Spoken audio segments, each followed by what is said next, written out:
we're glad everyone's here, but especially those of you who maybe haven't been able to make it to in-person events and are now able to come to meet us and hear about stuff that wouldn't have happened before this crazy new era. Yeah, silver lining.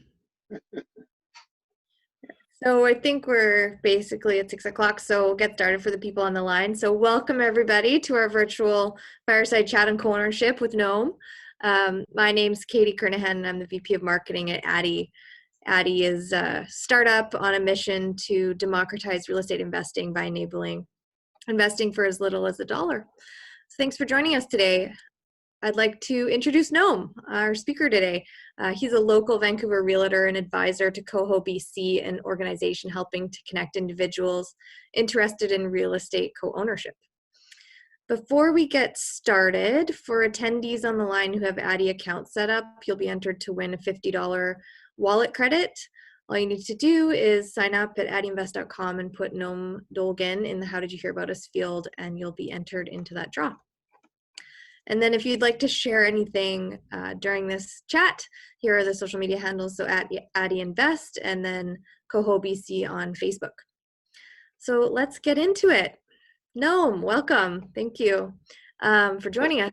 So before we get into it, why don't you give us a little update on the current housing market in Vancouver?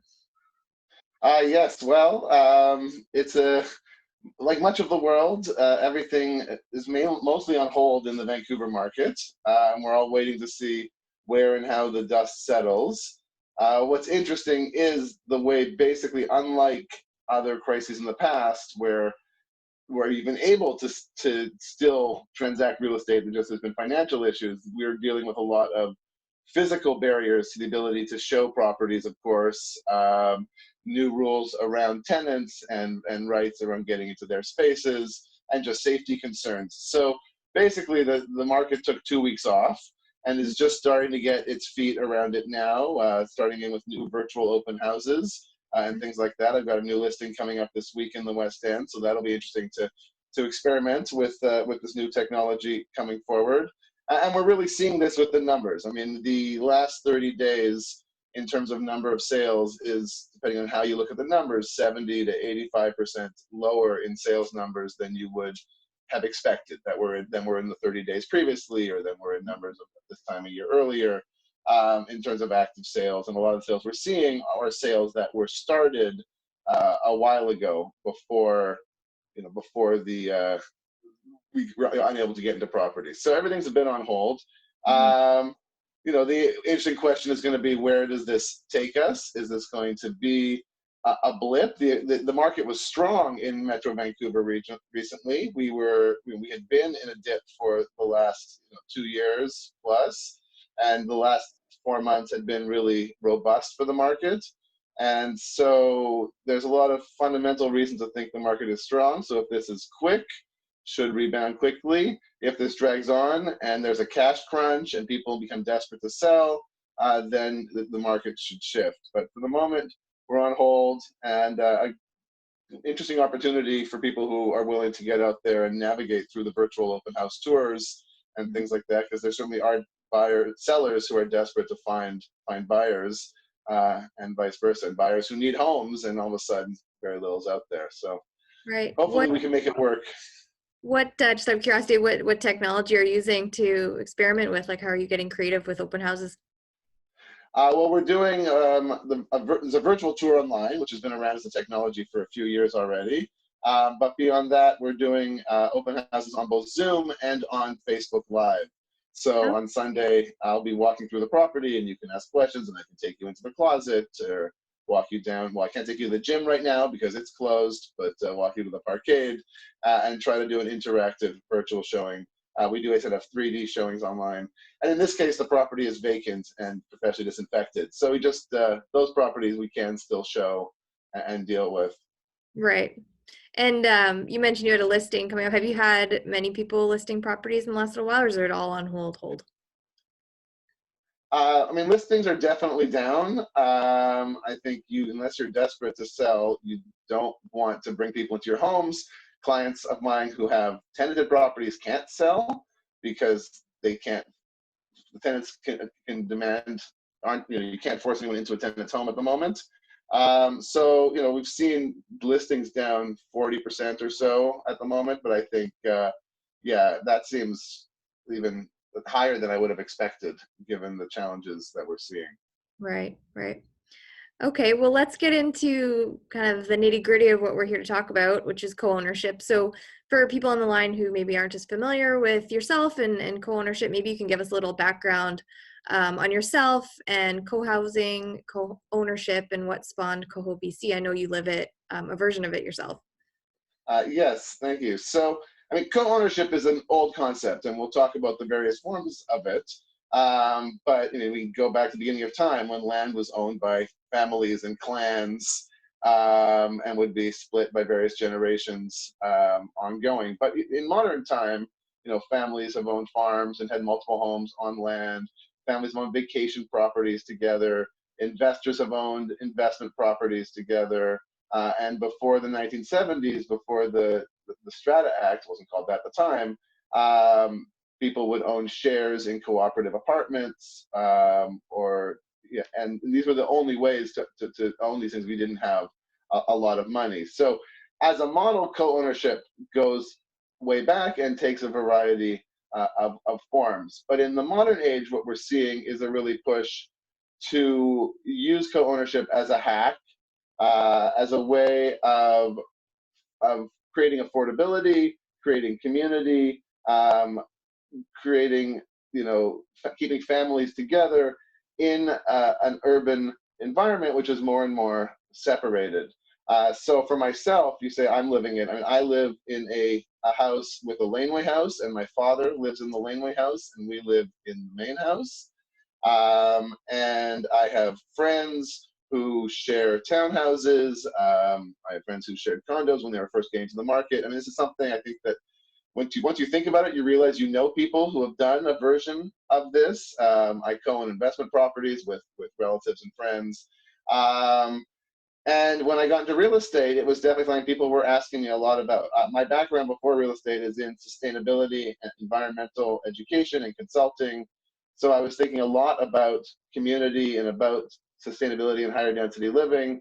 So I started writing about some of the opportunities in the Vancouver market for co-ownership. And so a lot of folks started approaching me and saying, okay, how can we make this work? And at the end of the day, there was two things that we needed to happen. We needed a large number of people looking to do this so that we could help provide resources and support, and even maybe make help couples come together, etc.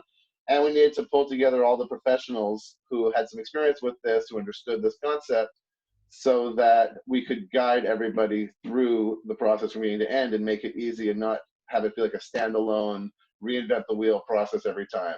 And so that's what brought a number of us together to create CoHo, to serve a need that is growing definitely in society, and to help people through the process, help them find partners, teach people about this. We thank you all for coming to learn, and show that it really is a viable and more sustainable, more economically affordable, quote unquote, and more community, more socially kind of heartfelt and better for you.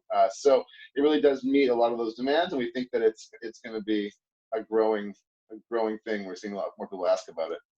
Yeah, I mean, I personally think it's a really cool opportunity for young people getting to markets such as myself, who are typically locked out, looking at these alternative ways to get your foot in the door. So, who do you typically see, getting involved in these projects? Like, who would you say is co-ownership, sorry, is for?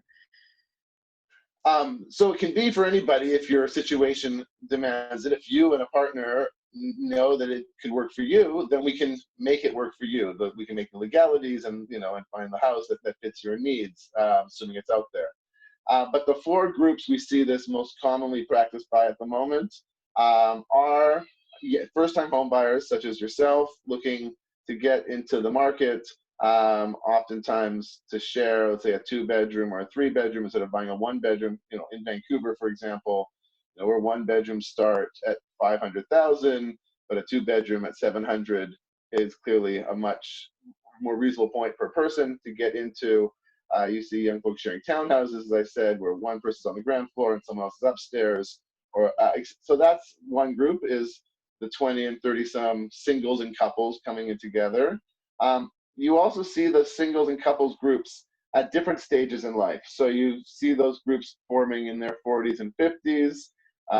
Folks who feel like they want to come together. They've realized, they're at a stage where they're looking longer term. The 20 and the 30s may be looking for a 3 to 5 year first investment, get in the market, take their equity and go. Whereas these next stage individuals are looking for a longer term, community and support. And then we see this really talked about a lot in the eldest age in society, the Golden Girls phenomenon we keep hearing about, because it really builds that sense of support and community and ability to age in place, and be an alternative to so many of the other isolation condos or not so appealing seniors homes. So those three groups we're seeing that work with in kind of singles and couples. We're also seeing a lot with young families. So either single parents or couples with kids sharing housing, so they can share resources, they can share childcare support, etc. And we can talk a lot about how that is helpful in general, but I think given what's happening right now around our world, it's easy to see how much an advantage it could be to have another family sharing with you and able to look after each other, and especially parents with single kids who are the kids are going crazy. I've heard a lot of them, or the two levels in a Vancouver special are saying we're going to be a bubble together, etc. So you see that group a lot, either both in sharing spaces or these Vancouver specials or duplexes, these separate suites. And then the last group really is families of one type. So not separate families, but like my situation where with my father and ourselves, or two siblings who inherit a piece of land and develop it together for a duplex. So they each get their own land, but they are still living in conjunction. So those are the four main groups I like to say is young singles and couples, older singles and couples, young families, and intergenerational families.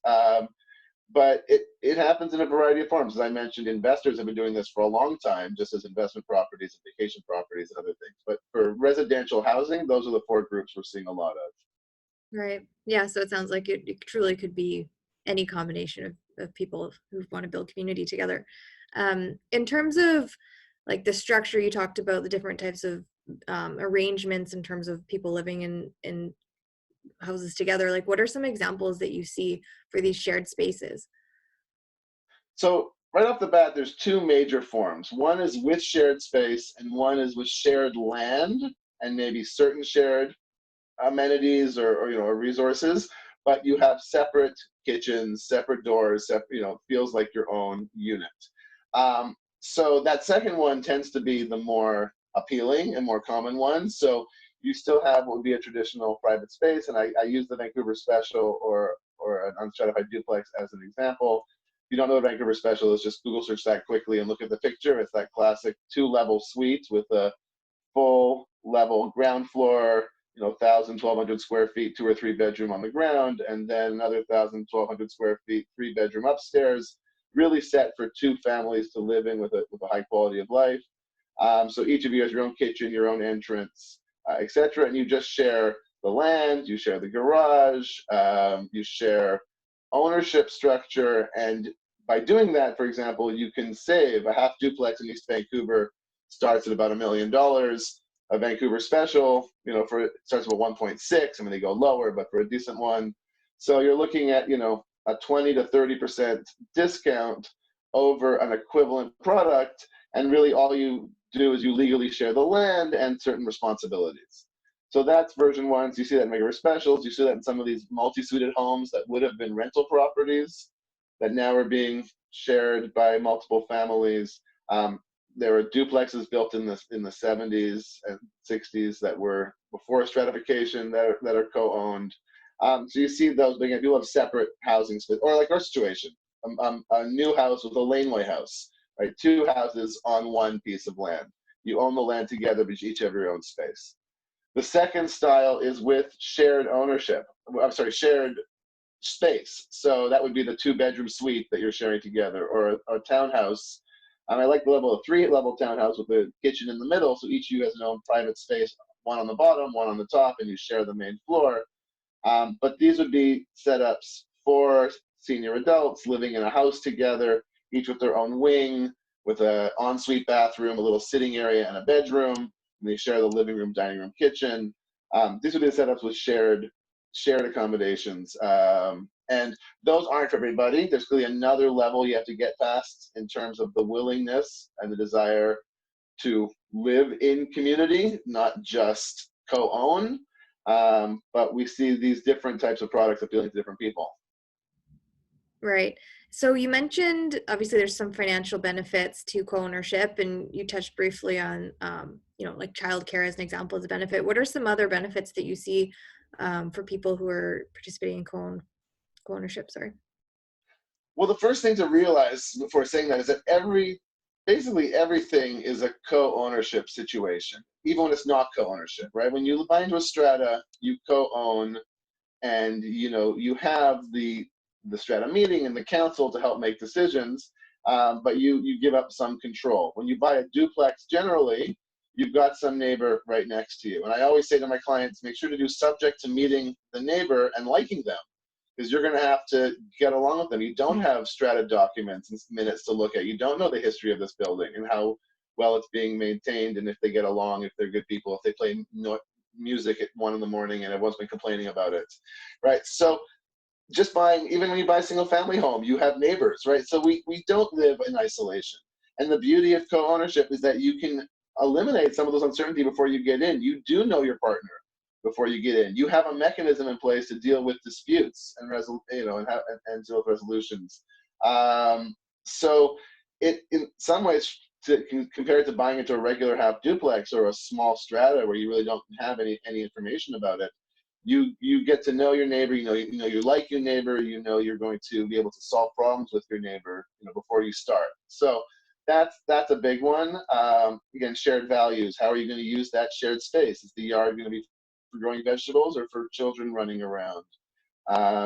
There's some economic advantages, not just in terms of the outright purchase cost, but are you going to share a barbecue? Are you going to share a lawnmower? Are you going to do pickups and drop-offs with kids if you're buying some of the same age, and share babysitters or whatever other trade-off on babysitters? So there's emotional benefits from having community. There's economic benefits from having community. There's environmental benefits from having community.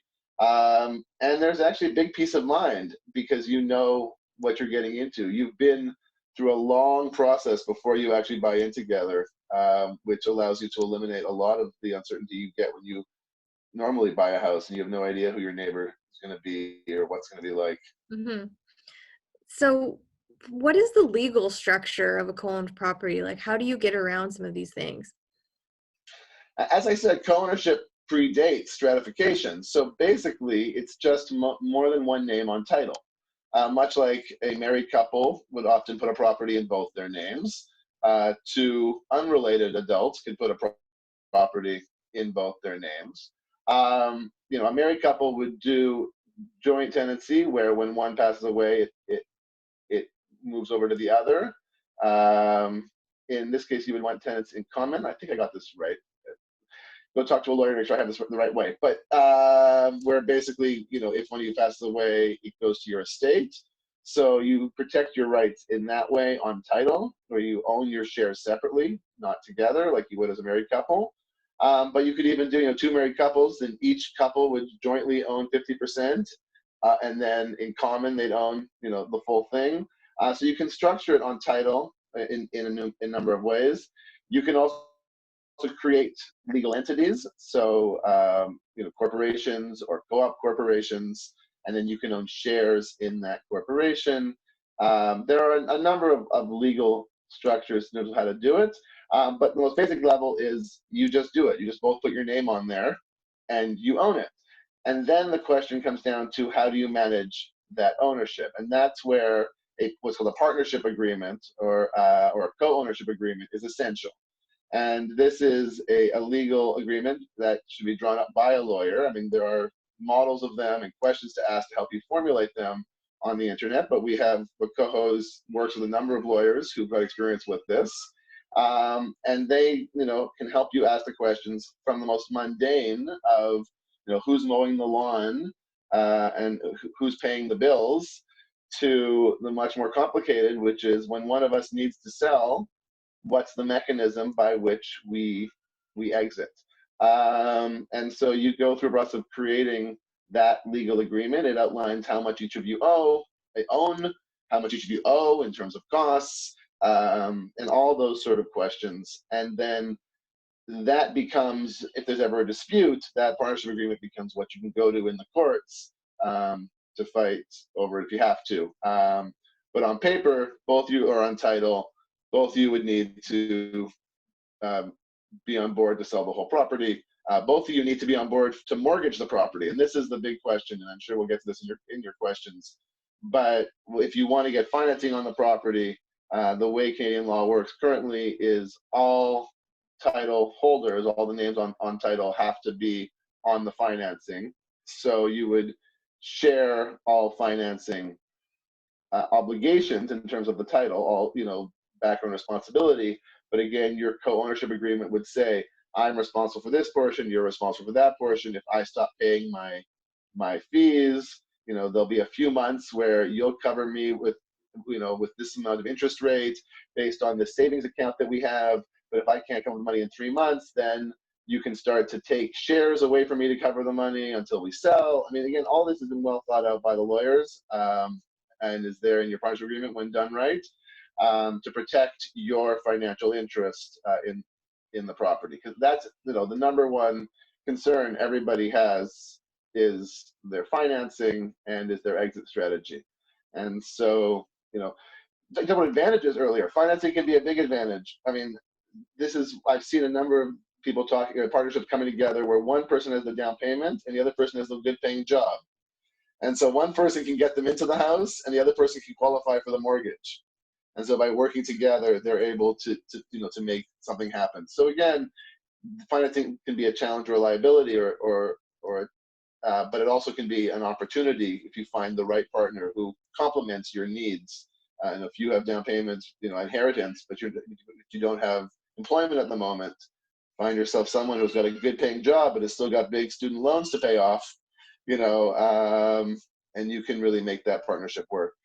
Right. So typically people who are looking to engage in co-ownership, they've already joined forces, they've figured out a match for each other, and then they go out and they find the property, versus, one person maybe finding a piece of land that they really like and, in your case, developing and putting in a laneway and then, retrofitting the person later. Like, what typically works best? Yeah, I mean, typically, the most common examples of this are people who have a partner already in mind, be it a friend, another family they know, a member of their own family. And those folks say, we want to live together. We're going to go out and shop around for a house together. And then we can guide them through that process, both the buying of the house and, again, the legal questions that they probably hadn't thought fully through. There are other people who come to us who love the idea and want to get into the market and can't afford to get in the market and are looking for partners. And this is where a place like Addy could also come in, because some of you are probably thinking about this for yourself, but some of you might be thinking of this as an investment opportunity. And so we have homeowners who are willing to manage a house, take care of all the the daily maintenance and looking after it and paying the bills, and would even manage the rental of a basement suite, but don't have the down payment to get into the market that they would like, or don't have the qualifications on the mortgage. And so by partnering up with someone, maybe not even going to live on site, just an investor. And in fact, we hear a lot about that in a different form, like the bank of mom and dad people talk about, or people getting their first down payment from an uncle or a friend on their house. And in my parents' generation, it was a few $1,000s and it was a gift. But in our generation, it's $300,000, and you can't always gift that. If you have one kid living in Vancouver and another kid living in Regina, you're going to give one 300 and one 30, and then you got to figure out how do you deal with that in your will. And so one option is to co-own your kid's property, right? And then take your rental income from the basement suite or from a portion of their rent, kind of a rent-to-own model where they own a portion of it and they're buying back more over time. So be that with a family or an investor, bringing somebody in to say, a colleague, and saying, I want to buy a house, and someone says, I want to buy a rental condo. say, well, don't buy a rental condo at $500,000. Buy the basement suite in my house at $400,000. You'll get the same $2,000 a month rent, but I'll manage the whole thing for you, and it's a win-win. And now all of a sudden, you've got $400,000, and you can go from buying an $800,000 condo yourself into, or a $1 million duplex into a $1.4 million house, or whatever it is you need to do to make that step. Right. And so it sounds like Coho can help with the matchmaking side of things. Right. Oh, so I was getting got distracted. So the other part is people who don't have partners, and so you come to us and you say, yeah, we had to find somebody, and so we have a survey online that we ask you to fill out, and just tell us a little about yourself, and we'll try to find you somebody. But much better than that is, well, once we have them again, would be to come to some of our in-person events and meet other folks. There's nothing like, hate to say it, there's nothing like an in-person meeting, especially for something like this. But find someone who has, talk about when you're looking, because there's a lot of questions you got to ask about to find the right partner. They have to be looking for the right neighborhood and the right price point and a complementary product to what you want, right? If you want a big house and they need the laneway house, or if you want upstairs and they want the basement suites, or if you all these things have to match in a number of ways. The timeline has to match. They can't be looking for a 2 to 3 year quick flip if you're looking for a 10 to 15 year house. They can't be someone who likes to have parties late at night if you're somebody who's really a quiet one and can't sleep at night. Whatever, all these things you're going to know in advance, which is great, but you want to get out there and meet people. So yeah, we have social events, we run tours, and it allows people to meet each other, and we do some direct matchmaking services. And to this date, when we're building up our database and our ability to do that matchmaking, mostly working with folks who come in with partners. But if you have ideas, give me a call and we'll try to make something work for you. Right.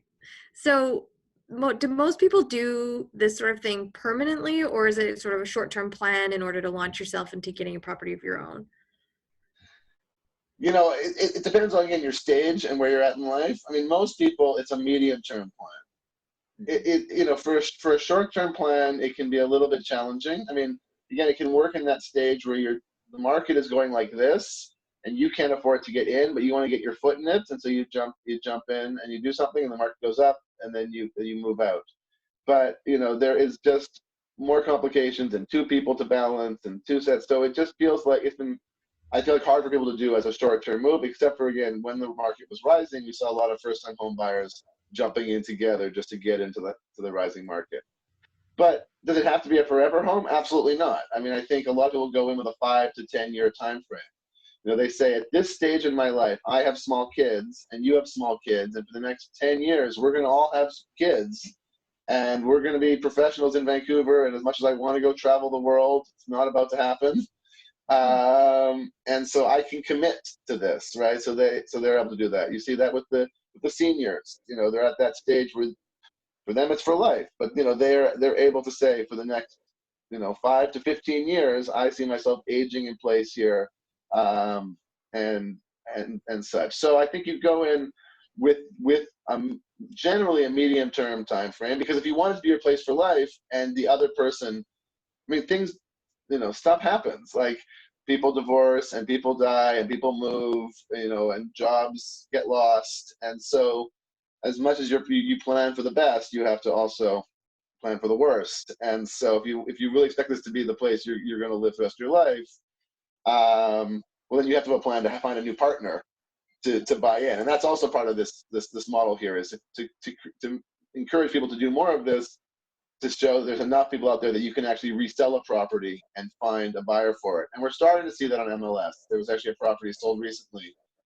that had been bought by two friends 20-something years ago, and one of them needed to move on, and they put it on MLS. It took 6 months to find the right buyer, and they had to educate the right buyer, and but eventually they found someone who was willing. And the seller, the half who was left, had to work in conjunction with the new buyer, because they had to sign a new partnership agreement, and they had to sign off on a new mortgage with the new buyer.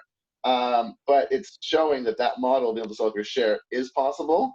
So it could be there forever, but most properties you see people trying to sell the share today have not been able to find the right buyer at the right time. And so you have to go in assuming that you're going to have to move on at some point. And as long as you're there 5-10 years, it's economically makes sense, and it's stage of life makes sense, etc. But if you go in there thinking you're going to be there forever, you might be disappointed when reality sets in. Right. And so I guess that's why those partnership agreements are super important, and be really clear on what your expectations are for each other going in. Yeah, I mean, they really guide. I mean, they guide whatever you want to guide, but they guide three things. They guide the economics going in up front and daily ongoing, the management and maintenance, of the property and responsibility, and then kind of how you get along, how do you make decisions, how do you deal with conflict, and then the exit. What do you do? And I like to talk about this whole process as a marriage. I mean, it's a marriage where it's going to end. I mean, it might, who knows? It may last forever, but you go into it with an expectation that it's for a certain stage. But it's like a marriage. You have to date to start. You date each other, and you date properties to find the right properties. Then before you marry either the person or the property, you go through the engagement stage. You talk to a lawyer. You plan the wedding. You open up your finances to each other. You talk about all of the best things about you and the worst things about you. You get the prenup planned, and that's what the partnership agreement really is, right? It's a prenup, and then you're ready to go and actually get married, and that's when you with the realtor go and find the right property. You sign that partnership agreement with specifics around your property, and hopefully you live happily ever after, or you live together as long in your relationship as you guys it works, and as long as you want it to work, Right. and then you move on. So that's the importance of that partnership agreement. Is really guides the entry and it guides the exit, and it forces you to have the important questions there in the engagement stage, because it's too easy to just to jump in without answering those questions and then realizing you've gotten in bed with a gambler or someone with unstable employment. But that's why you date. Yeah, That's why you ask the questions. that makes a lot of sense. So is this would this be a good alternative for a rental property? uh so as I said, as an investor, there are good alternatives here for rental. I mean, first off, co-investing, allowing you to get out of the condo market and into multifamily homes, is a way we've been seeing people do for a long time. As I said, I suggested the idea of investing in somebody's basement suite or investing in someone's laneway house, I think is a nice idea. Um, and then, I mean, as for primary residence, as an alternative to putting your money into investments, I mean, there's certainly advantages here. I mean, I get asked all the time, what makes more sense economically in Vancouver, renting versus owning? And I don't have a lot of money. Should I buy my first property, or should I buy a rental property somewhere out in the suburbs, a little bit cheaper? And the truth is, in Vancouver, the cost of ownership exceeds the cost of renting generally. And so, if you're going to own, it's because you really want your own place. You don't want to be evicted, or you think the market's going to go up.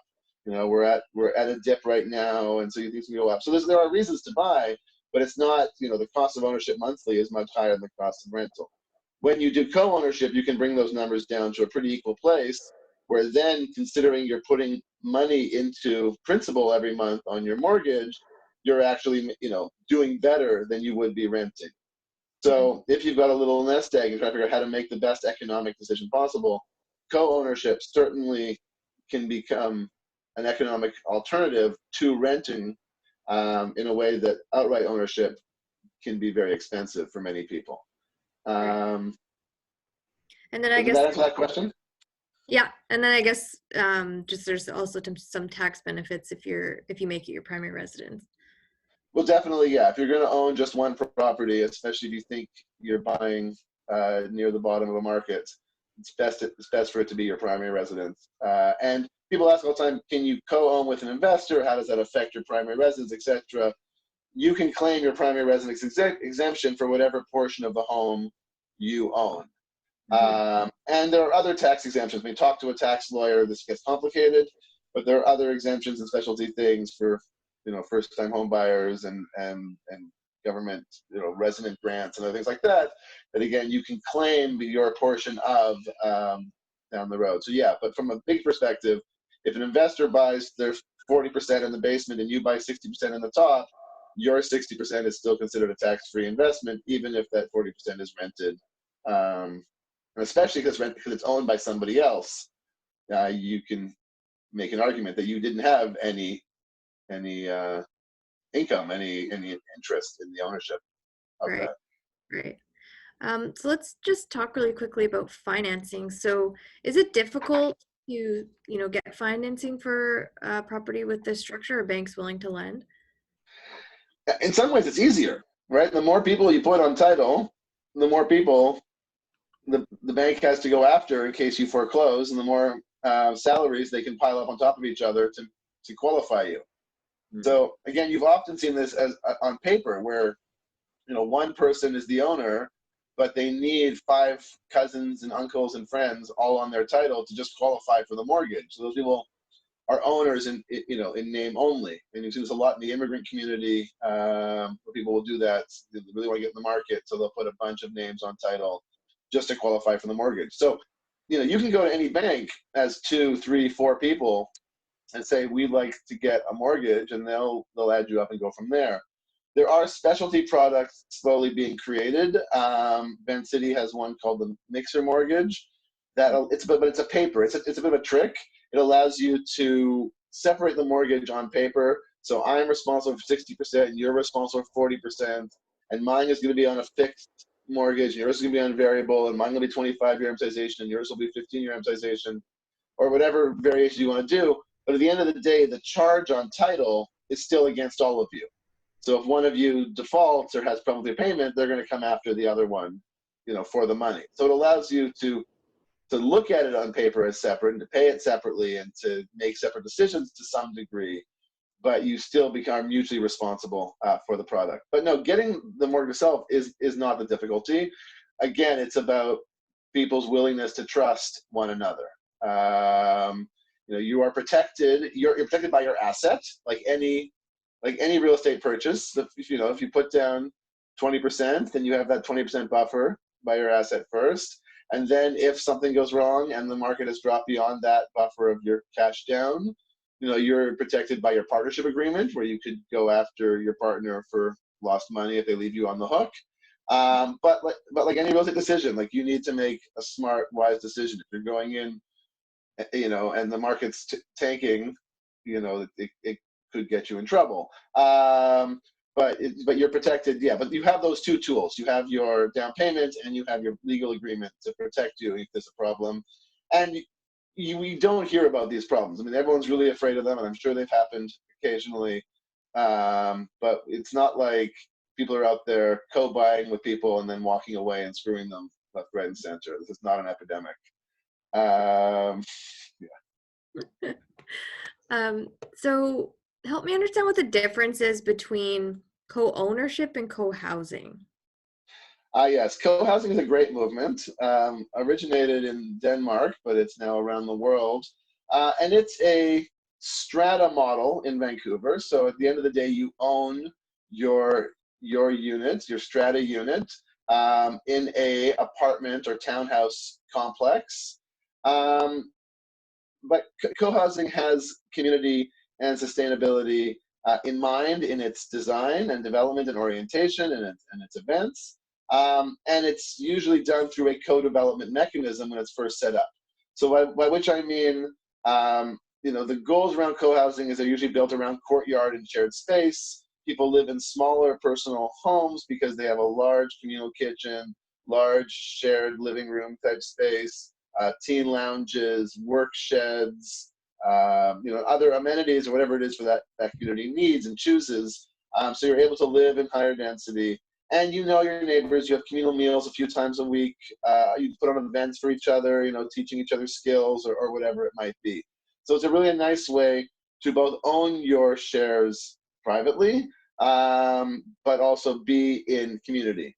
Unfortunately, there are very few of them at this stage in Metro Vancouver. And so generally buying into one of these can be difficult. And to develop a new one is usually a 7-year development plan. You have to come together with a team of 15 to 20 other serious buyers and hire a developer and a consultant and put together a community and build to your needs. And it can be really satisfying, but it's a lot of work. And so you see a number of these initiatives popping up, and a few of them have successfully gotten off the ground. In Vancouver itself, we have one co-housing project that was built a number of years ago, a second one that's under construction at the moment, and a few more that are in other stages of development. So yeah, so it's a lovely model of community and sustainability, and we should see a lot more of it. And I encourage folks to look at that. What I'm trying to do with co-ownership is kind of take that onto a smaller scale. So instead of needing 20 to 40 families to do a large scale community, you can do it with 2 to 3 families, and you can do it under current zoning. Skip the years of dealing with the city's development office, having to do land assembly, and just put 2 or 3 families together into existing homes or into building a new house that suits your needs. So it's a smaller scale version of that. Excuse me. Not So used to talking so much. I've been off in isolation. I know, well, you're doing an excellent job. So are you like this obviously is an advantage in cities like Vancouver where it's really expensive. Do you see co-ownership in other markets or countries?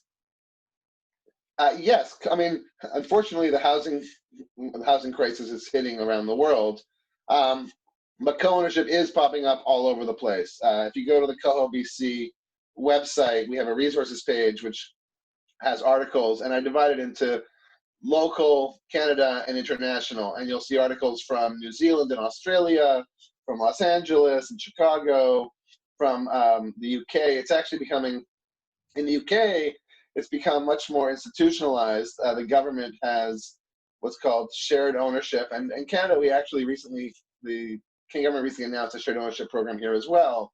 But you can buy homes that you own as little as 20 or 30% of, and the government or a nonprofit owns the other 60+% or whatever.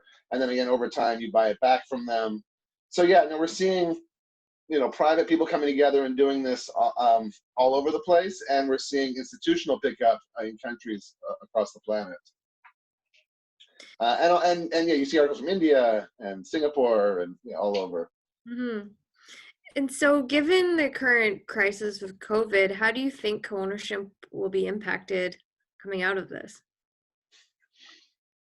I mean, I think this will show a lot of us why this type of ownership, this type of housing is so vital. I mean, I think more and more we realize the need for community, the need for support, right? If you get sick right now, and I used to live in New York, I have a lot of friends in New York, and I keep hearing these horror stories of, like a couple with a small kid, and they get sick and they're stuck in their apartment, and neither of them can go out because they've gotten sick, and they have this toddler in tow, and who's going to bring them food, and how they protect themselves.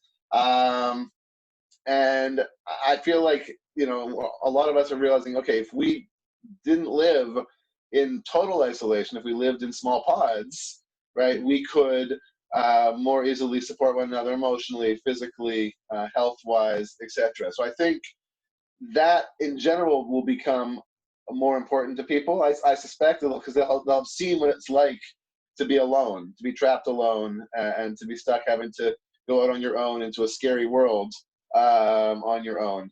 So I think from that perspective, it would certainly encourage it. I mean, I don't want to talk financial so much, but I said this is an affordability hack. It really does drop the price of ownership if you do it right, 30%. I think for a lot of people, it's going to be a hard time going forward, and I don't imagine the prices of real estate taking the same fall that people's salaries are going to take. So I think there's going to be, again, people looking for affordability options to get into the market. So I think that should hopefully make this a more viable option. So yeah, I think from both the positives of what this is teaching us about the need for community and connection, and from the negatives, the financial negative and the isolation negatives, I think this should be seen as a positive alternative for people on all those fronts. Yeah, it'll be really interesting to see where it goes. And I mean, community is something that's really important to Addy as well. Like we're all about trying to figure out how to pull resources to help everyone get their foot in the market. So yeah, it'll be interesting times coming out of this for sure. Um, so we're gonna flip over to questions really shortly, but just before we do, if for resources or if people want to contact you to get in touch, cohobc.com. And what about contact for yourself? Just reach out to the organization. Yeah, or you email cohobc@gmail.com, or you can contact me directly, Noam at noamdolgin.com, or 604-254-2549. Just want to actually try to reach me and skip the back and forth email stage. But yeah, I'm happy to answer questions. I'm happy to talk about your situation. I'm happy to see if there's somebody in our pool who's a right fit for you, and just to kind of explain through the process.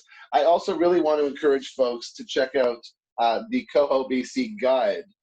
This was just put together this winter in February, and it really talks through everything I've said and much more. It gives resources, and it lays out the entire process from beginning to end, what that dating stage looks like, what are the questions you would ask in a co-ownership agreement, how does financing work, what are the types of houses that this works for. It goes into much more detail than we could do here. And it's available for download on the resources page on Coho. So I definitely recommend people go to that, and yeah, and please ask us questions, sign up to our email so you can find out about our future events. Okay, awesome. So we'll flip it over to questions now while Steve's getting set up. We do have another webinar next Thursday. We're doing these every Thursday. So next Thursday is on the future of secondary markets. We'll be chatting with Kelowna-based real estate developer Andrew Gaucher, and we'll share a link to register for that when we circulate the recording for this one. But if you have any questions, you can use the chat function on the Zoom. And Steve, I'll turn it over to you. Cool, thanks, Katie. Hey, Noam, there's been a handful of questions coming in, actually quite a few. And as I was listening, I would like, okay, I can cross that question off because you guys definitely handled some of them.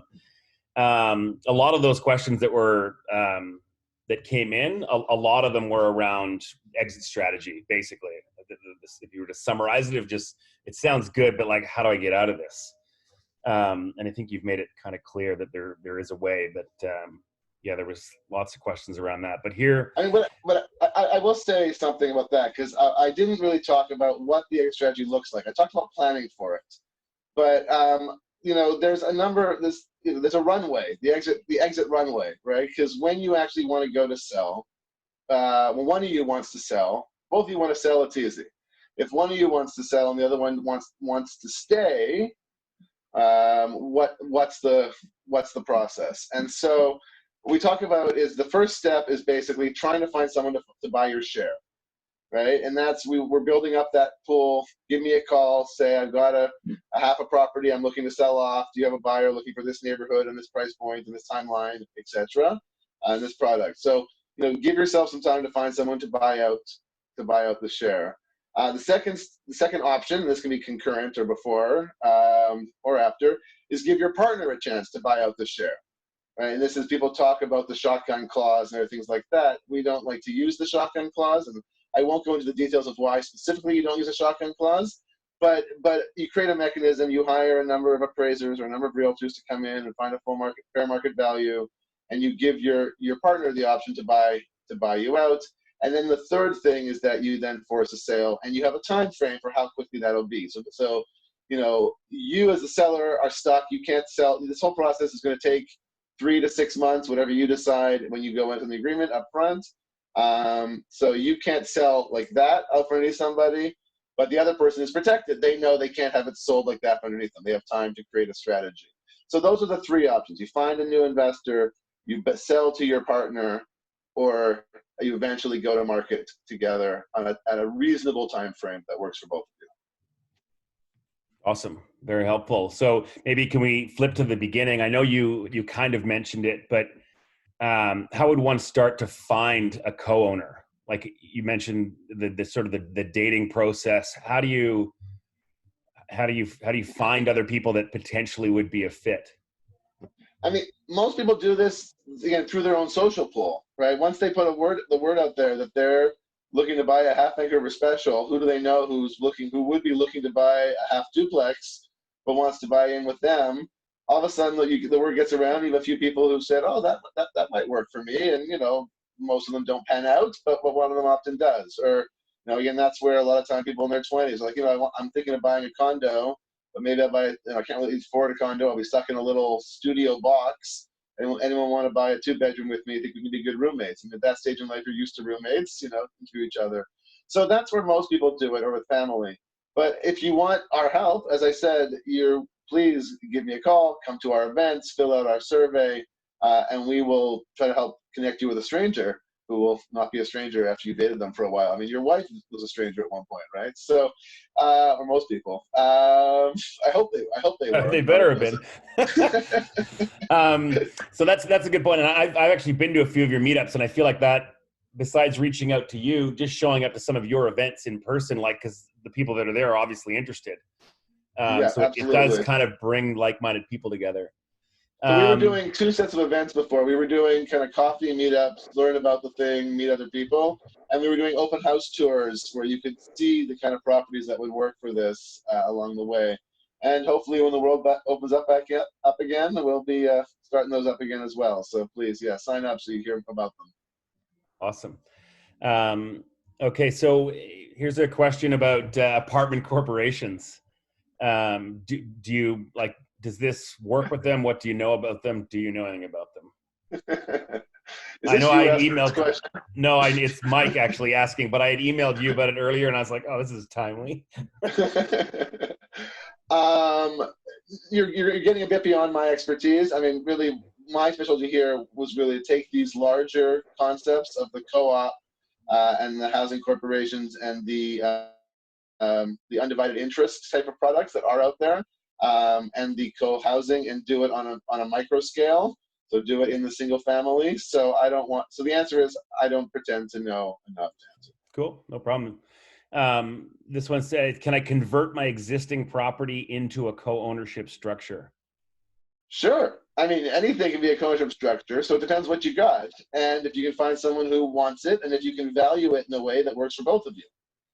So, it depends on what's going on. If you've got a house with a suite, if the suite is livable, if it's really, a rental suite only, then you can sell it off to an investor who would take it out for rental income. But again, the Vancouver special, or a house that's been lifted where the ground floor is quite nice, or a 3 or 4 level home, where they're all above grade.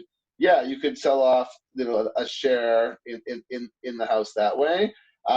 We're starting to see people asking us for land to build laneway homes for themselves. So you could, sell off 20% of your lot and have someone build a laneway house in your back.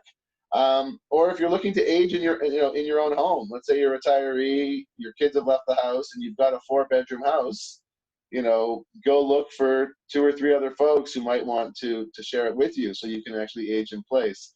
Again, it's going to depend on what your product is, how it's valued. Certainly, the more affordable we can create it, the more likely we are to sell it. But yeah, absolutely, you can work with an existing product, or we can go out and find a product. Cool.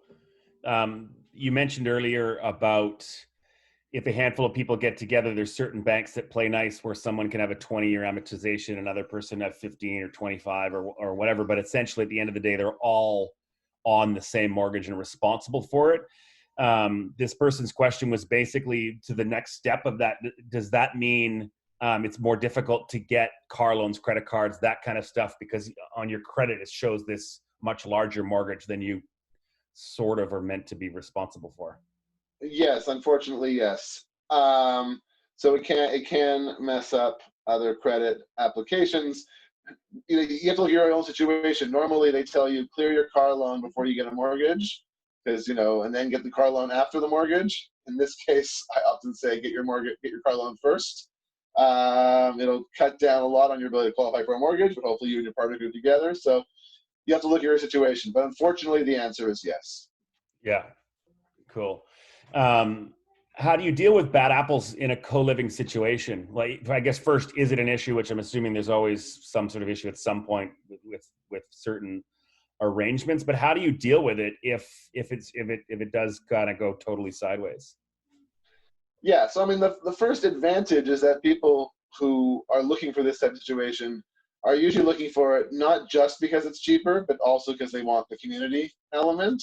So you have a bit of a self-selection bias that eliminates some of those. You know, and the people are more likely to be willing to listen to, you know, critiques, etc., than the "it's my land, I can do what I want with it" attitude you often get from neighbors otherwise. But yeah, you create a mechanism for dispute resolution. I mean, first you talk, you just, you know, decide on how consensus is done, and then if you have to, you go to a couples counselor. Really, you know, it's a relationship. It's about finances and decision making and shared responsibility. It's all the same things as it would be if you're fighting over children or your own relationship. And most couples counselors can handle it, but we also have some that are excited about the housing challenge and want to start working. Fortunately, we haven't had to refer anyone yet. We keep saying, but yeah, we do have counselors who we can send you to help you through that process. And then at the end of the day, if it's not working, you go to your exit strategy. Yeah. And sell the property. Okay, so I'll ask you one last one before we wrap it up here. What's your number one piece of advice for someone considering co-ownership? Like what's that like one thing that would really matter?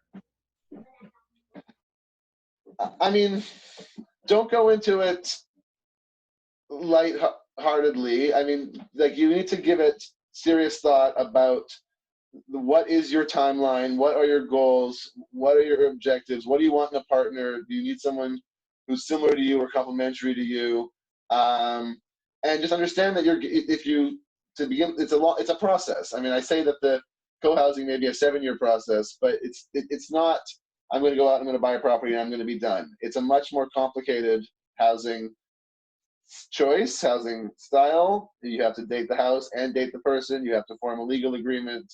You have to discuss much more. So, you know, just go in knowing that it's a 6-month process to find the partner and find the house. I mean, even with the partner, you know, to ask the questions. You know, maybe you can do it in 3 months, but to ask the questions and to understand the market. But that, you know, go out there right now. You know, I mean, I'd say go to open houses. You can't do that right now, but just now that you've been through this webinar, like, you're going to look at homes in a new way, because all of a sudden you're going to be like, oh, right, I can fit 3 nice families in here, right? Or look at a brand new house in Vancouver with a 2,000 square foot main house, an 800 square foot basement suite, and an 800 square foot laneway house. And you go, you know, for $2 million, that's actually a steal. Or, you know, in these sides, say $2.1 million, $1.50 for the main 2,000 square foot brand new house. You can't find anything like that. You know, $600 for a laneway house, 800 square foot brand new standalone little house, totally unique product. And that leaves $450 for 800 square foot brand new rental suite, possibly 2 suites down there, bringing in $2,800 a month. You know, the investors are loving it. The person who's living in the laneway house gets a brand new product they couldn't get otherwise. The main person gets a house they can never afford. So you start seeing, all of a sudden, the opportunities out there. So enjoy that, because it's fun, and then find yourself the right partner, and then give me a call. Awesome. Thank you very much. This has been very very helpful. I just want to make sure we're on time, because I know everybody's backgrounds are about to get really loud with the 7 o'clock clapping and cheering. My kids are already gone outside waiting for it. But yeah, thank you very much. Thank you for hosting this. It was a pleasure. Yeah, thanks, Noam. And yeah, tune in next Thursday for our next one on secondary markets with Andrew Gaucher. We'll send the link around. Once again, Noam, thanks so much. And we'll also circulate this recording. So enjoy the rest of the day. Thanks. Have a good night. Bye. Bye.